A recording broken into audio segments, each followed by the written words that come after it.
Hello again, everyone. Welcome back to our next episode of the Hilltop podcast. Today we have the pleasure of being joined by Derek Falb, class of 92, who's made a great impact on the Chaminade community, both as a student, an athlete, and now as a parent and alum. So thanks again, Derek, for joining us Thanks for having me. So just to kind of start at the current, for anyone who may not know, you have a couple boys here, or Yes. had a boy here, and you just talk us through about your sort of situation there with your connection as a parent now to Chaminade. I guess with my two boys, as they were coming up through middle school, right before middle school, my wife and I talked about potential fits for them. They have different personalities. One's more of an introvert, the other's an extrovert, but we evaluated some other places just to let them see what was out there, but at the end of the day, we were pushing for Chaminade pretty hard, and it was because of my experience there. Sure. Well, it's great to have you back in the community. So let's jump to the very beginning, though, before we even get to the Chaminade. Are you a lifelong St. Louisan? Talk us through kind of the early days of Derek Falb. What were you up to? Where'd you grow up? What part? Born and raised St. Louis. My parents had a house in the Town and Country area, and I went to public school growing up, a place called Mason Ridge, and during the sixth grade time, my parents looked at the potential public school I would go to would be Parkway Central, and thought that a bit more structure would be appropriate for me at the time. I was high energy, a little bit mischievous, and as we looked at some other schools, we narrowed it to two, and the first one was MICDS. At the time, it was Country Day, and then Chaminade. And the thing that really pushed me towards Chaminade is the fact at the time when I interviewed, Chaminade didn't have a tie policy, and Country Day did. So then we chose Chaminade, and sure enough, the first year I got to Chaminade, they incorporated that policy for the second, third quarters.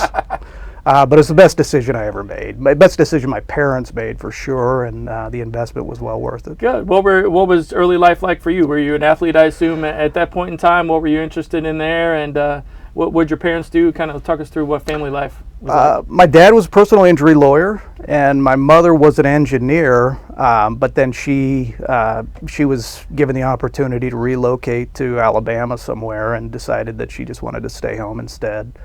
But as a kid, my parents were always there for me. They got me involved in sports at a young age, and I fell in love with it. The team camaraderie. I wasn't very good growing up, and really started to become competitive probably mid to end of high school. But before that, it was just playing, having fun, having a good time, being with friends, and met some really good coaches along the way that were mentors. And sports has been a vehicle for me for my entire life, and the things that I learned through sports starting at a young age really have helped me in my adult life, my professional career, and just in relationships in general. Great. I want to come back to that message later, but for the moment, sort of your arrival at Chaminade, did you know other people coming in with you? How was that sort of being the new guy and jumping into it? I did. I knew a few, and it was from playing sports in grade school. I knew some that came from Mason Ridge, but really the guys that I hung out with were those that I met along the way, and I had different set of friends through middle school and then through high school, and to date, they're some of the best friends in my life. But I knew people, but it was really the atmosphere around here. It was so welcoming, and even the kids coming in. It started in seventh grade when I was coming through here, but it was really the welcoming nature of the faculty, the administration, and it's hard to describe, but the way this brotherhood was promoted, and the way you treat your fellow classmate, and everyone's pretty much in the same situation, and Chaminade builds on that and allows kids to come out of their shell a little bit, and very early on it became very comfortable. Sure. And you mentioned earlier kind of structure. Maybe you needed a little more structure, and what was that like, and how did that maybe benefit from you a little bit? And maybe what's different than a public school? Not that public school could be great, not talking that down, but what did you see here that was different and helped you?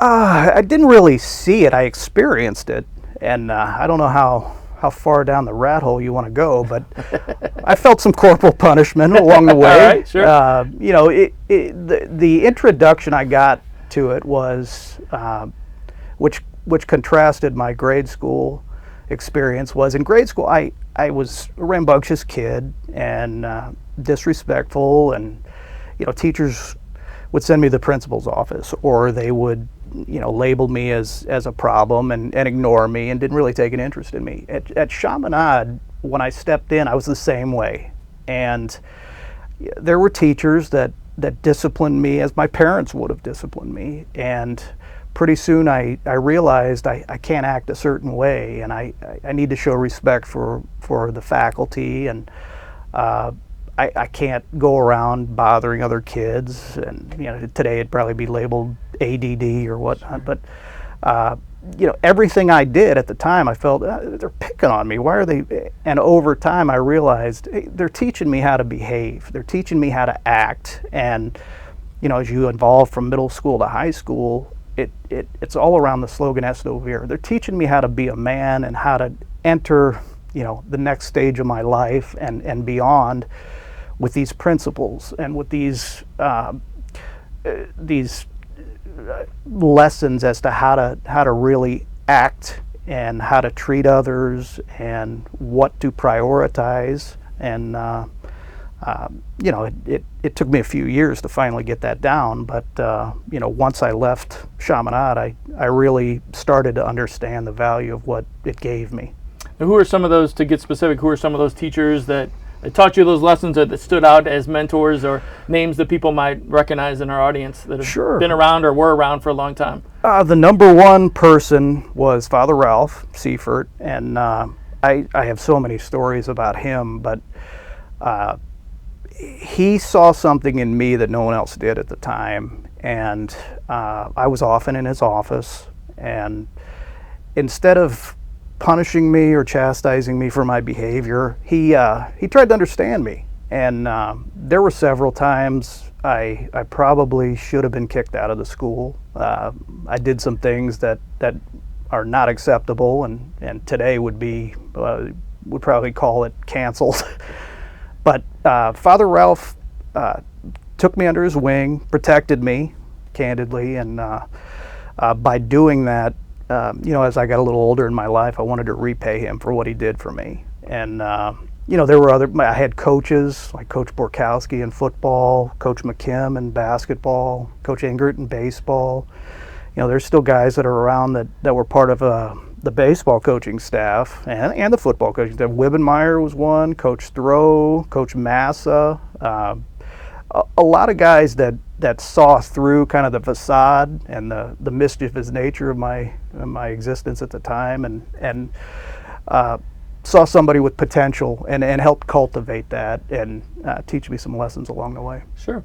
So we'll get into your sort of athletic career here in just a minute. Certainly that's what your kind of made your name here at Chaminade. Were you involved in other stuff on campus, student leadership, arts, anything, or was it sports all the time? It was mainly sports. I really wanted to get involved with the band. I wanted to be a part of the plays, and I just didn't have the skills or the talent to do it. Sure. And you know, the time commitment to master those crafts. But it was primarily sports. Student government I helped support but never ran. You know, a lot of my friends did that, and I was happy to watch them do it. Sure. Sounds good. So yeah, let's dig into a little bit of your sports career here at Chaminade. Let's talk about football. What was football like here? You were a three-sport athlete: football, basketball, and baseball, yes. Right? Yep. And as we talked about beforehand, quite impressive. You were all state in all three throughout your time here at Chaminade, which is certainly impressive. What was the football program like those days? Who were some of the coaches? Was the team good, or was it off years? What was that like? Sure. Well, I didn't play until I was a sophomore. My mother at the time was concerned about injury risk and didn't really understand the game. And at the time, it was Coach Olms. And then my sophomore year, Coach Borkowski took over the program. And that first year, I played on the B team at the time. And as I watched the varsity, they were losing pretty badly, but had a really tough schedule. But seeing that, it was toward the end of my sophomore year. I think I got pulled up to varsity the last game of the year, and what position did you play? At the time, I saw like 5 snaps at cornerback. I was a skinny little kid, and then but throughout that process, I got to see what some of the older guys did. You look at a guy like Rob Eilerman, his son playing football now, but he took it upon himself to be a leader and help the young guys along the way, and I owe a lot to him as far as how do you act in these situations. So then after that, my junior year, our star quarterback got hurt, and I think he had kidney stones.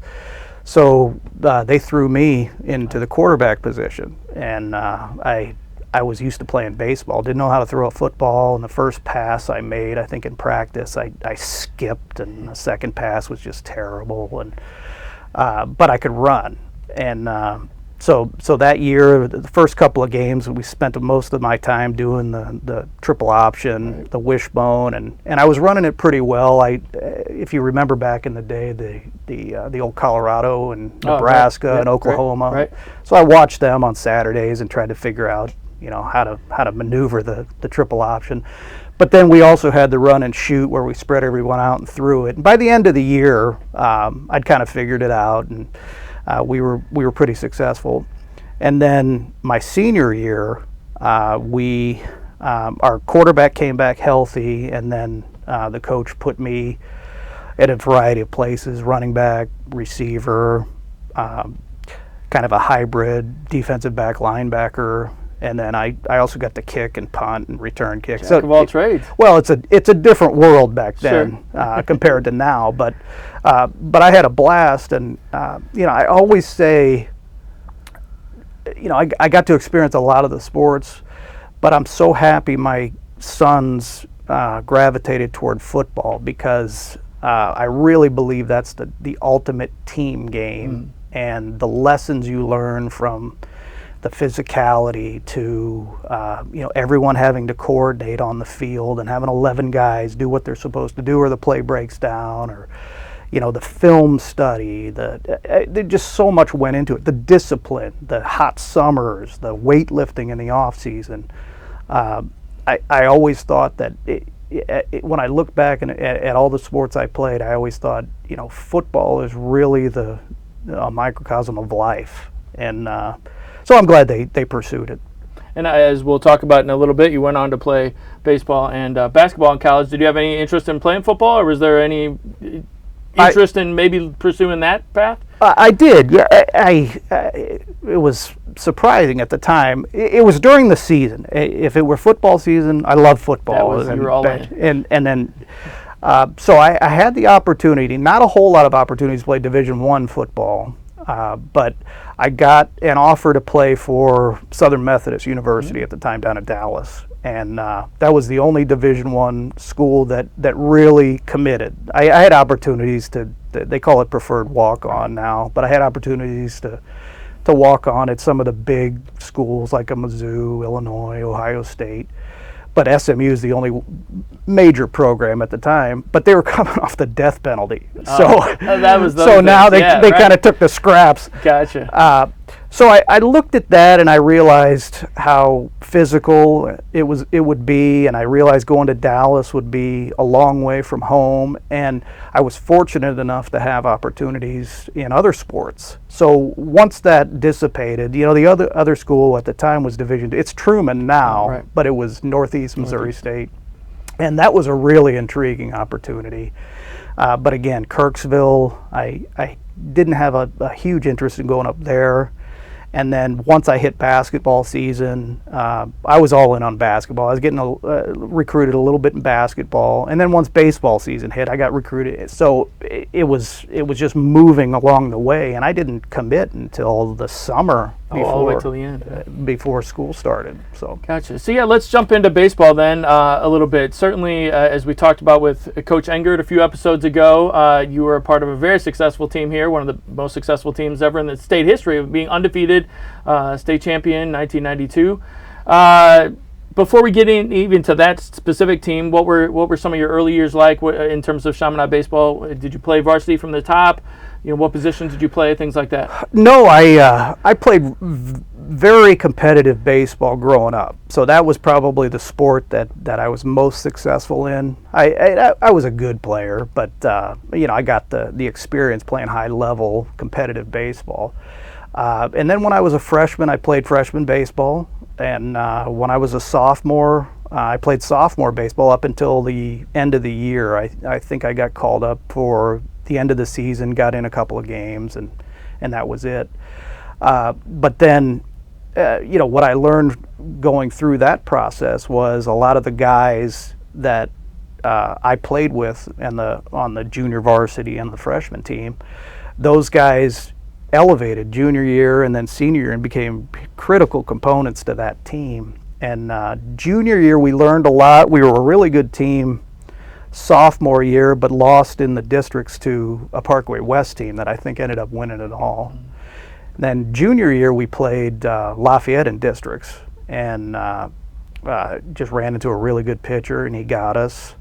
And then senior year, coming off the bad taste in our mouths, everyone committed. And on that team, we talk about loaded teams. That team was so loaded that we had, I want to say, 5 or 6 Division I players. Wow. The guys that didn't play Division I might have had opportunities, but they ended up playing lower level. And if you took that team from top to bottom, we probably had 15 to 20 kids who could have played anywhere, and they chose to play at Chaminade. We had a pretty special class, and when we started out that season, we could see we were pretty good. We had a good pitching staff. We had guys that could hit, but everybody on that team was so focused on the goal at hand, which was to win a state championship. And every game we took what Coach Engert and the coaching staff coached into our minds is one pitch at a time, one at bat at a time. You do poorly, you flush it, you go next. And it didn't matter what situation we were in. The coaches had prepared us for it. And then when things got somewhat tense, especially with that team that went undefeated after about 10 to 12 games, you become the hunted, and every team wants to knock you off, and every team threw their best pitcher, and every team did the best they could against us. And the fact that we had gone through the trials and tribulations junior year, and everyone was prepared for any situation that could have arisen, we played kind of free and easy, and actually did really well. I look back and we played several games against pitchers who ended up pitching the major leagues, and we didn't have a whole lot of trouble with them. And it was a different guy every night who came through, or it was somebody that put the work in from an early time in the off season, and then all of a sudden came up in a big moment and came through because he was so prepared. And there's a testament to the coaching staff and that team. I mean, I look back, we had a manager on the team named Ron Erkson. And, the manager of the team, most people think like, okay, what could he contribute to the on-field product? But that kid showed so much heart, and he was so bought into the team and winning that everyone fed off of that. And we ended up just coalescing at the right time, and then went through the playoff push, and I don't think we really had much trouble as we That's what I was just going to ask you. Was there any close calls there in the playoffs? Or no. And who was the final against? Do you remember? Parkway Central. Central. Okay. Yeah, which was well, you'd have been in your school. A lot of guys I played against, right? Or played with in Little League. But I guess one of the most difficult pitchers we faced was in the semifinals against Jeff City, and we 10-runned them. I couldn't believe it. The kid had a 1 ERA, and we just hit him and like it was nothing. But a kid from Vianney, Cliff Polite, pitched against us several times. A kid from Edwardsville, Boyd, pitched against us, and the closest call we had, I think, was Vianney when Polite pitched, and we fell behind. I think it was 5-0 early on, and they just kept battling, came back and ended up winning in extra innings. But that just showed you the resilience of the team and the character of the team, which basically, fed off of Coach Engert. Yeah, just to elaborate, you've already mentioned a number of things about him, but what kind of makes him special? He had obviously a very successful career here at Chaminade, but also Rittner, other places, right? What made him a special coach? He was one of the guys that would challenge you. I look back from my perspective. Our team consisted of some really good people. The kids that don't get in trouble, the kids that are always do what's asked, and then there were two of us who were kind of rebellious, and Coach Engert held us accountable. I mean, there was a time I remember I had never heard Coach Engert curse, and there was a time I said something to him. It was disrespectful, and we were right about to play CBC in some tournament, and man, he went off on me in front of everyone. I was so embarrassed. I think I went 0 for 4 in that game. I couldn't believe what I had just seen. But then at the end, he put his arm around me and said, "We need you." And so he held me accountable. And the most important thing with Coach Engert is he preached fundamentals and preparation. And as long as you were prepared and as long as you followed fundamentals, he didn't worry about an error here and there. He didn't worry about a bad outing. He said, if you just follow the process, you're going to be successful. Good. And what position you were pitcher, right? And I pitched, and I played center field, and occasionally played on the infield. But those are my primary positions. Who are some of the other guys, just to throw out a few names, some of those stars on that team to throw out there that stood out? There were about a dozen that I can think of offhand. But Alex Eckelman, right, who's a Hall of Famer at Ohio State. Ben Volk went to Ohio State. Tim Brickler, Mississippi State. John Saunders was an amazing third baseman. Eric Morf, Matt Cavanaugh, Andy Stan, Jack Roberts was the other rebellious kid. But a kid that came in a lot, and again, he was a grinder, was a kid named Kevin Berger. And I mean, that kid could have been a star anywhere else, and he was just a key component to our organization. The pitching staff was tremendous, and we had a freshman step in mid-season, Blake Allen. Wow. And I truly believe that without him, we probably don't win state.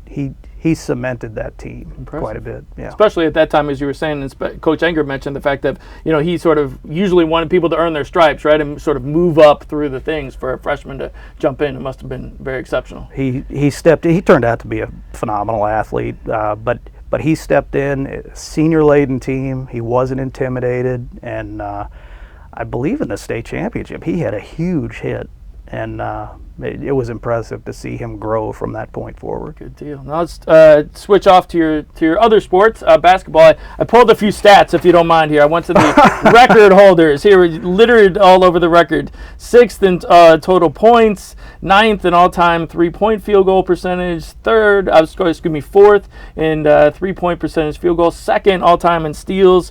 Your name up amongst some very accomplished folks here. So certainly an impressive career.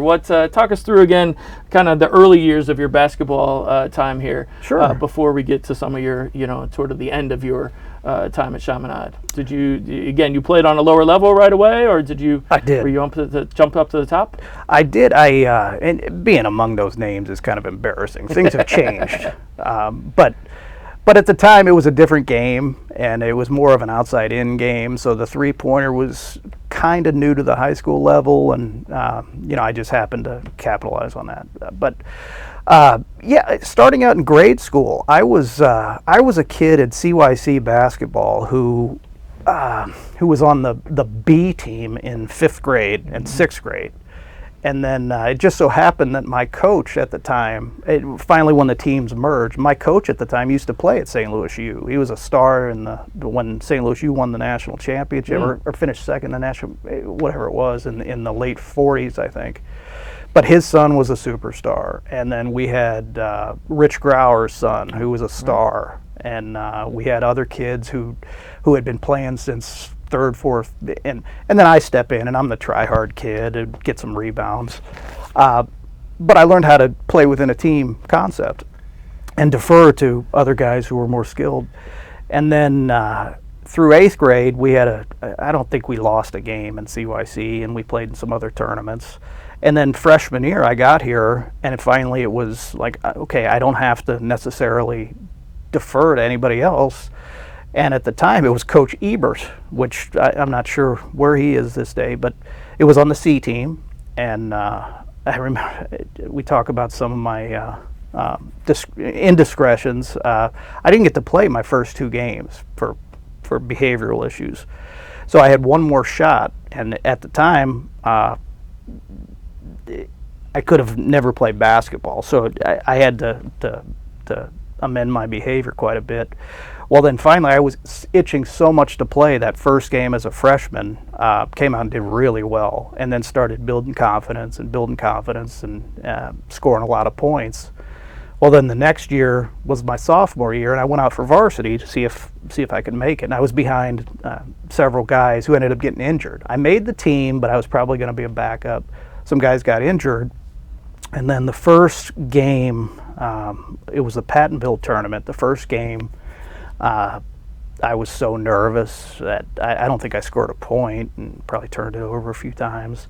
Then the second game, I think I scored a 1 or 2 baskets, and what I saw was the leadership on the team. It kind of embraced that, and they were as happy for me. And then all of a sudden, I thought, oh, they're not going to get upset when I shoot. So then the next game we played CBC, who was really talented, and they were led by Division I player Kevin Grauer, who was Rich Grauer's son. He was probably the best of them all before he got hurt. And we played them in the finals of the tournament, I believe. And then and I did really well. I went toe to toe with Kevin, probably came out on top that game. And then his dad happened to be at the game, who was the head coach at SLU at the time. And that's the first recruiting interest I got for basketball. So then my confidence just shot up. And then from that point forward is history. And then junior year, I kind of replicated my sophomore year. And then senior year, I took another step where I kind of learned that, if my three-pointer wasn't falling, I could go inside and put on some muscle. And talk about a team like our baseball team. That team was loaded too. My senior year, we had Cedric Ivey, who could have played anywhere. We had Carlos Charlo, who ended up going to LSU and SLU. We had Bill Kobe, who played Division I in a number of places. Yeah, and his name is littered on this record book as well, too. Oh, yeah. He was in your same class? He was 92? Or? No, Bill Kobe was a freshman when I was a senior. He was just a freshman. Gotcha. But we had Bob Miller and Sean Kelly, who were on those lists. We had another big guy, Mike Tatman, who was 6'11". We had Tim Grauer, another one of Rich Grauer's sons. And there were other players there. Tom Hanrahan was a kid. His son went to Chaminade. But that team was so good. My senior year, we beat, if I recall, 7 of the top 10 teams in the state. And we blitzed them. And then we get to the playoffs, and it's the thing I regret the most. We get to the playoffs, and we get the number 1 seed, and we end up playing, a relatively inferior, relative to us, team, and they blew us out. But we had, like 4 or 5 of us had the flu, and I just think, what if? Right. But then, justice was served. We got to, do something special in the baseball season. Sure. Who was the basketball coach? Was it Coach McKim at the time? Yeah. What kind of coach was he? Certainly, again, another legendary name around this place. What kind of coach was he, and what made him unique? Another guy like coaching. You look at the Chaminade faculty and coaches; they're all cut from the same cloth. So McKim was another guy who took a chance on me as a sophomore. I knew at the time he knew of some of my indiscretions and still took a chance on me. He dealt with me off the court. On the court, I think he would have been proud because I worked hard and I was pretty diligent. But off the court, there were some issues. But he stayed patient with me. when the guys came back healthy that were upperclassmen, he stuck with me, and so I owed a lot of loyalty to him, and throughout the process, he tried to drum up a lot of interest from me from a recruiting standpoint, and he talked to SLU and Dayton the most for me, and but then after basketball season, I moved to baseball and kind of out of sight, out of mind. Moved on. So yeah, let's dig into that, the sort of recruiting process you've alluded to, kind of a little bit moving on from sport to sport to sport. What was that like, and if you have a sense of how is that different from recruiting here in 2024 a little bit? What was your experience like? And again, not just listing offers, but were you looking forward to that? Was it a lot of pressure? What did you take from that? No, I was immature, so my head was not where it should have been. But at the time, it was a lot of letters and phone calls on the landline. Nowadays, I think these kids are getting bombarded with text messages, calls, social media posts, and it could be overwhelming. But in my time, it was, you get a call after dinner, and you'd sit there and talk with the coach. You'd set up a visit, or, maybe 2 weeks later, you'd have another phone call, and you get letters in the mail every day. So it wasn't, if you didn't want to deal with it, you didn't have to deal with it. Nowadays, everyone's so connected to their phone that it's really difficult to disconnect from that process. So I feel bad for the kids, especially the high-level recruits these days. But I think sports has changed too. And keep in mind, we're talking 30 years ago. But at the time, it was when you were growing up, you played to have fun, and you were competitive, but winning at all costs was not necessarily the motivation. And then you didn't have what they call these clubs or select teams back then. It was you truly had like an invitation only to a select few teams or clubs.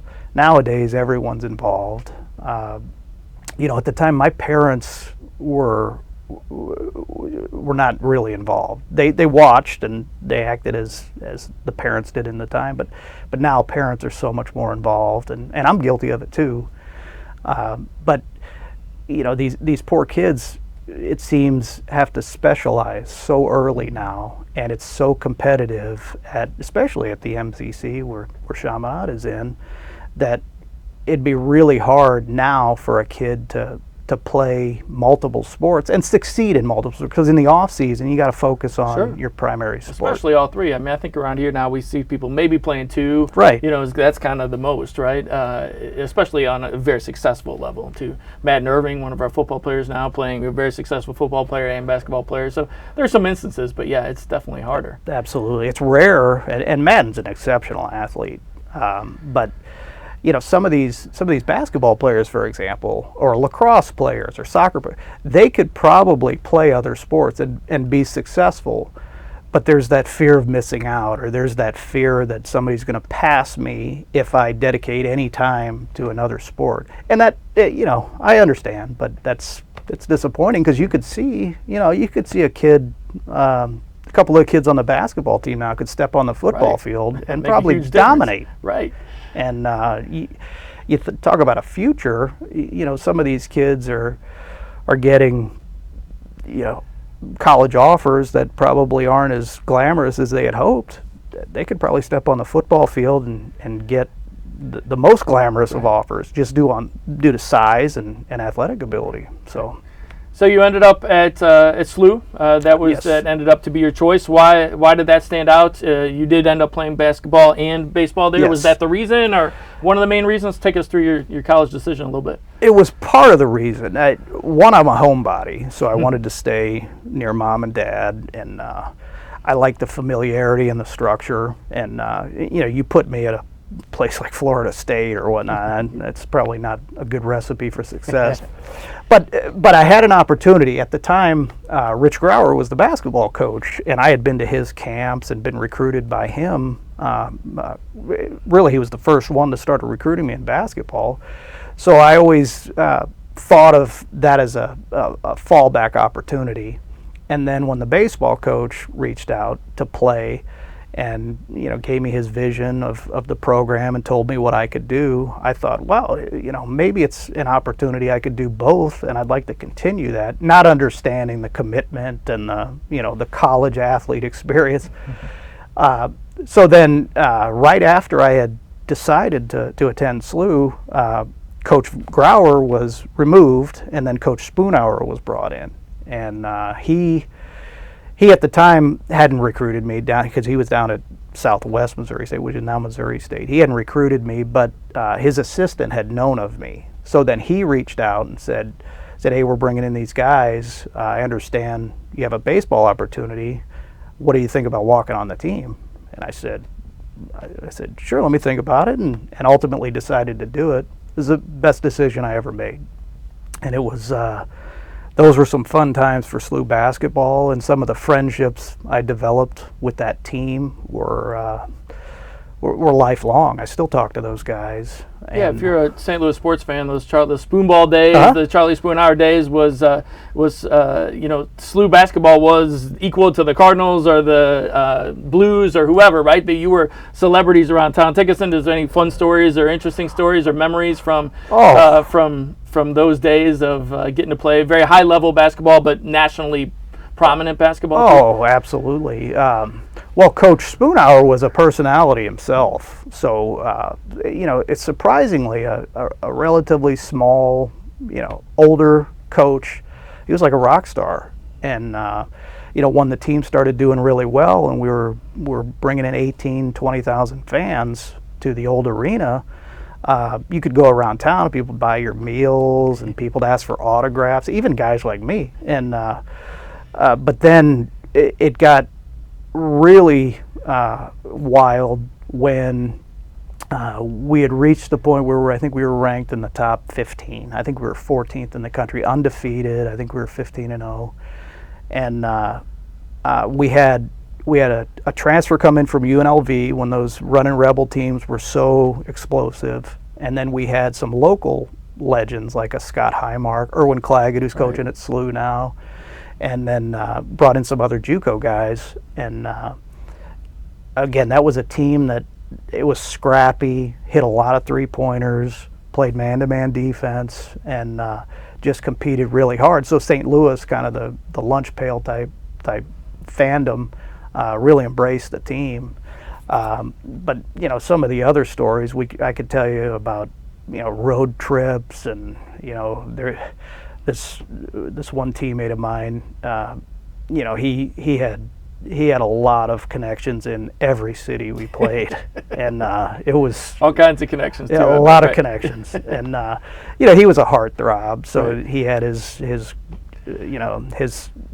his fans that would bother. And there were times where my roommate on the time was a devout Christian guy and very very proper, so we didn't really have a lot of those issues, but there were times where I had to room with his name was H. Waldman. Oh, H. Waldman, yeah, of course, yeah. I had to room with him, and though you couldn't sleep, there were knocks at the door, phone calls, and it was a wild time. Wow, very fun. So, what did your career at SLU end up being on the baseball and basketball courts? What's kind of success, or how'd you end up doing there? Well, basketball was a different story than baseball. Basketball, I was essentially a practice player, and I got opportunities late in games when we were winning or losing badly, or maybe the team needed a free throw when somebody got hurt. But I went from it was really a great learning experience and a growth experience, because in high school I was relied upon to perform more on the court or on the field. In college I wasn't, but there was a role for me, and that was to give the starters or give the rotation the best competition and look I could possibly give them. And to be candid, when I first started at SLU from a basketball standpoint, I probably wasn't a Division I player, but over time playing with those guys, and after a couple of years, the greatest compliment I got was from a couple of guys. They said, you made me better. When I got into games, it was easier. I embraced that role. I did what I could. I don't know how many fights I got into in practice because I'm really going at it. But they appreciated it, and over time I got to realize that I helped the team, and then that team was elected to the SLU Hall of Fame, and we were down there for a dinner, and Coach Spoonhour took me aside and he said something similar that without you and a couple other guys, we're not nearly as successful. So that that was really something that I thought was touching, and it made it all worth it. For sure.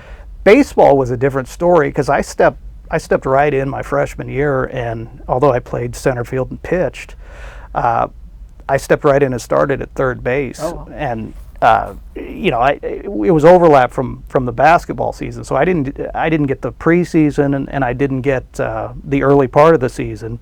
So I stepped right in, and miraculously, I think I was like 15 for my first 16. Holy cow! Yeah, it was shocking.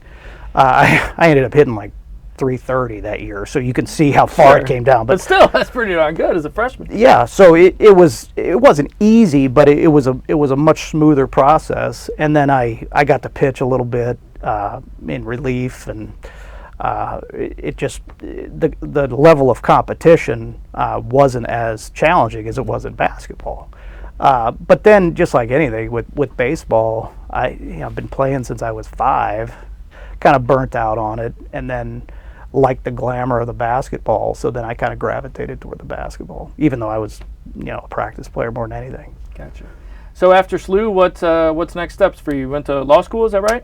I went to business school, got my MBA at SLU. Gotcha. And then got a job right out of business school as a stockbroker. I had known, it was my Sunday school teacher who owned a small brokerage firm and offered me a job as a stockbroker.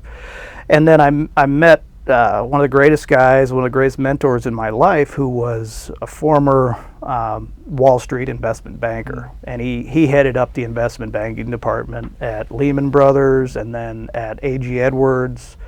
And I ran into him one day. He asked if I'd do some work for him. I guess he liked the work product, and then started using me on an exclusive basis. So I went from stockbroker to investment banker, and got to experience, because of him,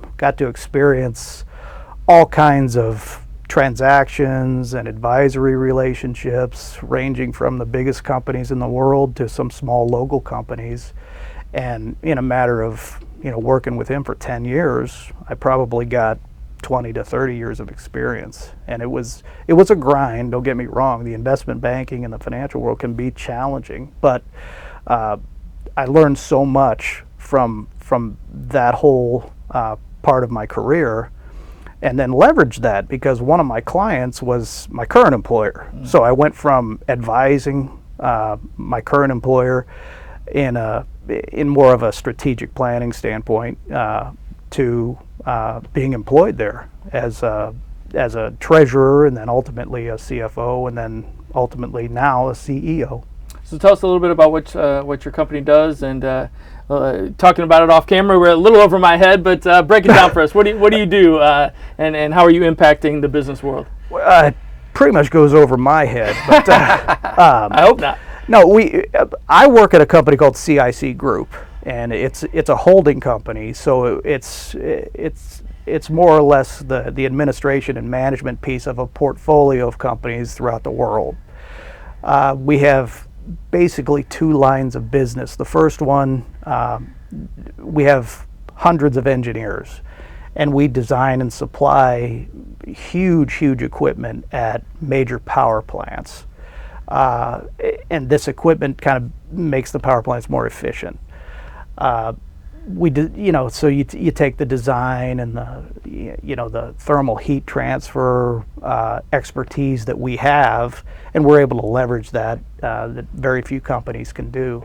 But that company's all throughout the world. We're doing almost $1 billion worth of work now in Saudi Arabia. We've got a big presence in Europe. We just bought a company down in South Africa. We're in Australia. So we supply a lot of our stuff out of Asia. So that's really the global perspective. And then the other side of the business is industrial construction. So our major clients are oil refineries and the big oil companies. They call us to come in because there hasn't been a new oil refinery built in this country in a long, long time. But every so often they have to maintain their equipment, and especially the money-making equipment. So we go and we provide them project management and scheduling and construction services, specialty welding, and we're able to do that when a lot of other companies can't do it. But we work primarily in the States and almost every refinery. And then beyond the refineries, we do like power plants and other industrial facilities, like car manufacturing plants, recycling facilities. We even do a potato chip factory. So it's a lot of just trade work, but where we really add the value is on the scheduling front. We're able to go in and look at a specific project that could be worth hundreds of millions of dollars, and a refinery, for example, needs to basically take down their refinery process for 6 weeks. Well, every day it's down, it's a couple $1 million that they're foregoing in refined product. So they rely on us to condense that schedule. And through history, experience, we're able to do that. Gotcha. So you mentioned it earlier, but extrapolate for us now that we're here a little bit. Some of these lessons you said you learned, whether it be at your time at Chaminade or in college or through your mentor, what are some of those life lessons that you're now putting to use in running an international company? It all comes down to, I think, process and the most valuable lesson I think I've learned, I'm trying to impart on my kids, is you got to put in the work. And if you put in the work and you stay dedicated to a process, you can be successful. Because I'm not an engineer and I really don't know a whole lot about the engineering process, but if I can communicate with people, if I can treat them with respect, and I can show them where I want to go, and they can help them buy into that vision, and then establish a standard of doing things the right way, I think people will follow. And being the leader of an organization it's not dictatorial by any stretch. You have to develop a team. You have to rely on people. You have to let them do their work. And where I think Chaminade comes in to that is that's exactly what the teachers did with me. There was no lifeline. If I didn't turn in my homework or if I didn't do a quality product, I wasn't going to get babied. There were lessons I learned. If I misbehaved or if I didn't treat people the right way, I was going to get held accountable. And that's pretty much the way I try to do things. Yeah, it seems like exactly some of the wording that you use, exactly what you were talking about with Coach Engert, the process, the team buying in, your senior year, everybody bought in and was committed to winning the state championship, that kind of thing. So same sort of message there. So talk us through, we've alluded to them a little bit, but talk us through it, just a little bit about your boys. What are they up to now? Hayden graduated last year and Cam is here now. What are some of their interests and what are some of their passions? Oh, two different personalities, but they're so special to me. I am so proud of them, just like any parent should be. But Hayden is, he came to Chaminade in middle school, very much an introvert, and he left a leader. He was much more extroverted, social, but the growing process that Chaminade gave him was tremendous. And my wife and I talk all the time. He's down at Missouri S&T.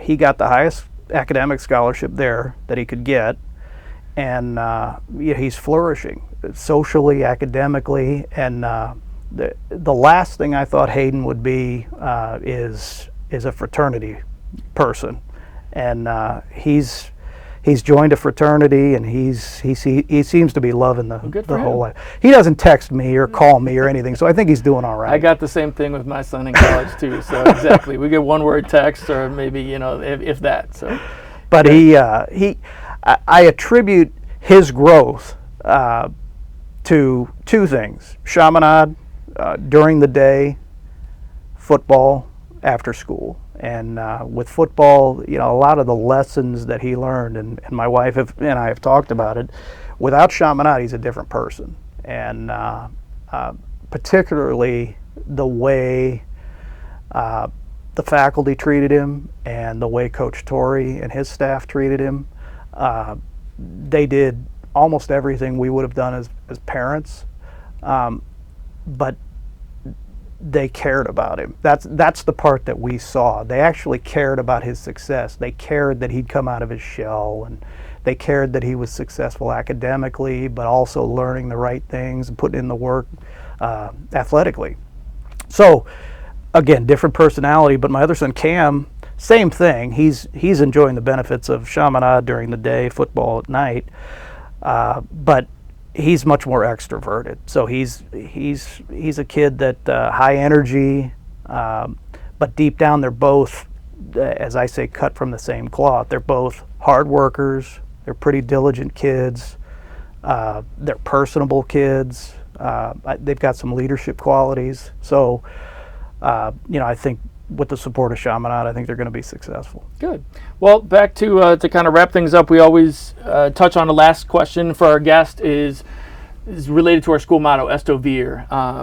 And I want to get everybody's take on what Esto Vir means to them. That phrase is certainly used all over campus, and everybody takes sort of a different take on it. So we'd love to hear Derek Falb's take on what does Esto Vir mean to you and your experience, both as a student, an alum, and a parent. It means everything to me. The phrase is just the Latin phrase, but what it means, be a man, is all encompassing. And when I think about the foundation that Chaminade lays for people that come out of the school, and I think about the lessons that they learn and what Esto Vir means to them. And being a man is not just being macho, or it's not just commandeering a room. It's how you conduct yourself, and it's what you contribute to the school, the community after Chaminade.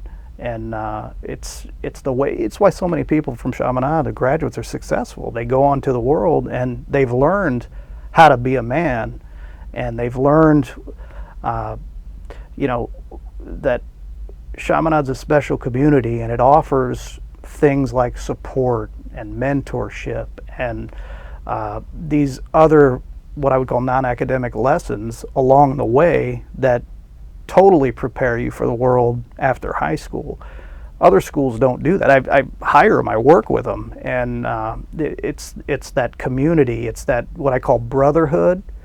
And you can tell, and a little peek behind the curtain is we hire hundreds of people every year.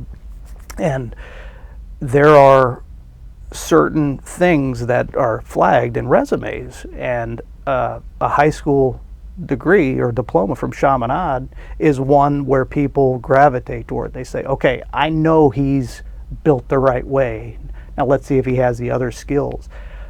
If you get that from other schools, there's no automatic assumption that this person is qualified. And I think that resonates. We've hired people from Chaminade, and they've all been successful. There hasn't been one individual that has underperformed.